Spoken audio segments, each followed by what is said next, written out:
हजरत मूसा सफर पर जा रहे थे कि अचानक उनकी नजर एक ईसाई पर पड़ी जो अकेला बैठा रो रहा था। उसी समय एक मोर पंछी आया जिसकी चोंच में अंगूर थे। मोर ने अंगूर उस ईसाई के सामने रखे और उड़ गया। हजरत मूसा पास गए और पूछा, तुम कौन हो और क्यों रो रहे हो? वह आदमी आंख भरकर बोला, ए मूसा, मैं बहुत बड़ा गुनहगार हूँ। अपनी जिंदगी में सिर्फ बुरे काम किए हैं। मैं सालों से इबादत कर रहा हूँ और अपने गुनाहों की माफी मांग रहा हूँ। आप अल्लाह से पूछिए, क्या मेरी तौबा कबूल हुई है? हजरत मूसा कोहे तूर पर गए, अल्लाह से पूछा।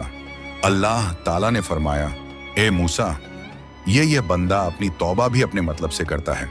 इसने कभी अपने सिवा किसी और का ख्याल नहीं किया। यहाँ तक कि यह पंछी जो रोजाना इसके लिए फल लाता है, इसने कभी यह भी नहीं पूछा कि तुमने खुद कुछ खाया या नहीं। इसी वजह से इसकी तौबा कबूल नहीं हुई। जब हजरत मूसा ने यह पैगाम उस ईसाई को सुनाया तो उसने कहा, ए मूसा, अल्लाह से यह भी पूछिए कि जो सालों मैंने इबादत की है उसका कोई सिला मिलेगा। अल्लाह ताला का हुक्म हुआ, उससे कह दो कि उसकी एक ख्वाहिश पूरी की जाएगी, लेकिन माफी नहीं।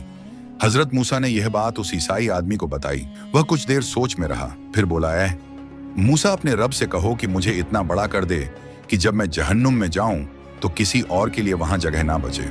ये सुनकर हजरत मूसा मुस्कुरा दिए और अर्ज किया, ए अल्लाह, मैं इसे क्या जवाब दूं? अल्लाह ताला का हुक्म हुआ, ए मूसा, अब तक इसे मेरे एक पंछी की परवाह नहीं थी, लेकिन आज इसने पहली बार अपने सिवा दूसरों के लिए सोचा है।